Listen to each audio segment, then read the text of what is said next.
The final round of the second leg of the Romanian Grand Prix, Nihal Sarin takes on Igor Glek in this round, and the game begins with d4 e6. Nihal takes a bit of time, brings his knight out to f3, and f5, the Dutch defense.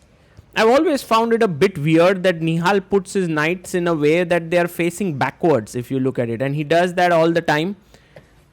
d5, wow, and that made Glek come forward and think, because the most natural move is of course to develop what, check. I mean, you can just push the pawn, right? What is the point of this check? But Nihal goes bishop d2. He does not play c3. This is a little bit of a weird opening that we are witnessing here. Queen takes, and now Igor plays his knight out to f6. He's been quickly developing his pieces. Nihal brings his knight to c3. And now the queen comes out to e7.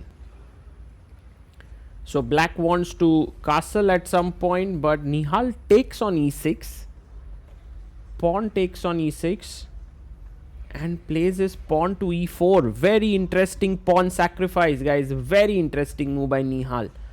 Because now his threat could be to push the pawn, so his opponent takes it. But notice how after knight g5, it's not possible to save this pawn. And once he takes it, by the way, black castles, once Nihal takes this pawn, which might be on this very move, yes, he does. This square on e4 is an outpost. There are no black pawns on the d and f file to disturb it.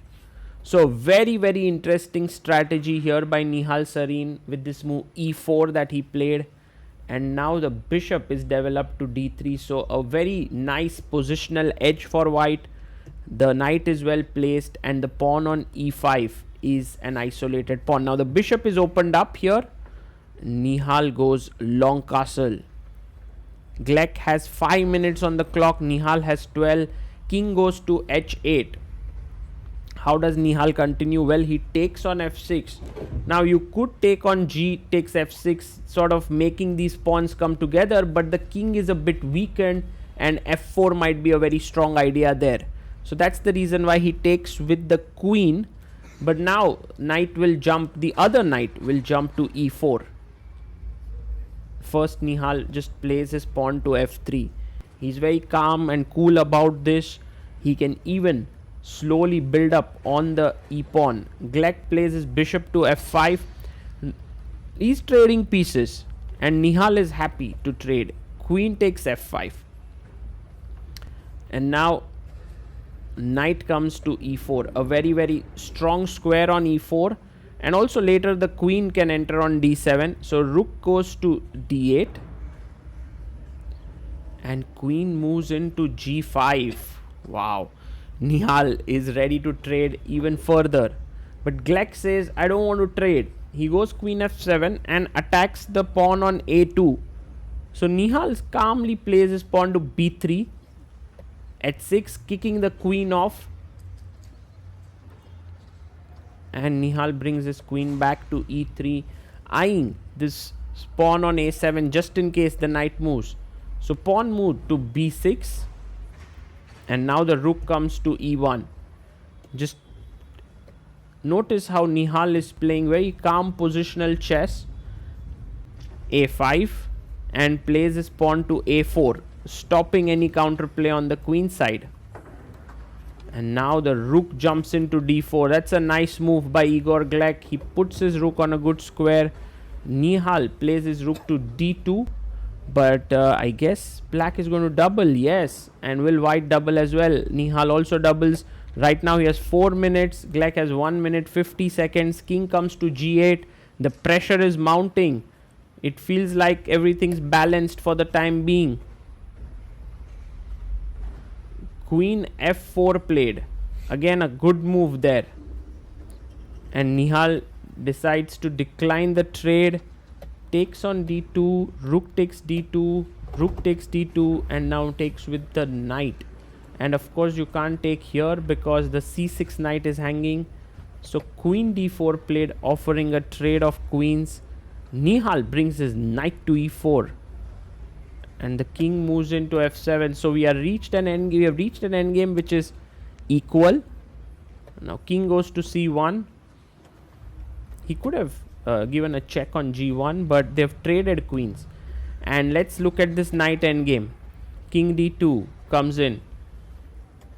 Again, the only advantage that white has is lesser pawn islands. He has 2, black has 3. But will that mean anything? King goes to d3. Black knight is keeping an eye on the c2 pawn. Now pawn comes up to c6.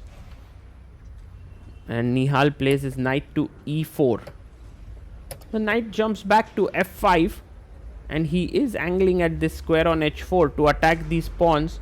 So Nihal goes g4. But why knight e7? Why couldn't you go knight h4 to attack here?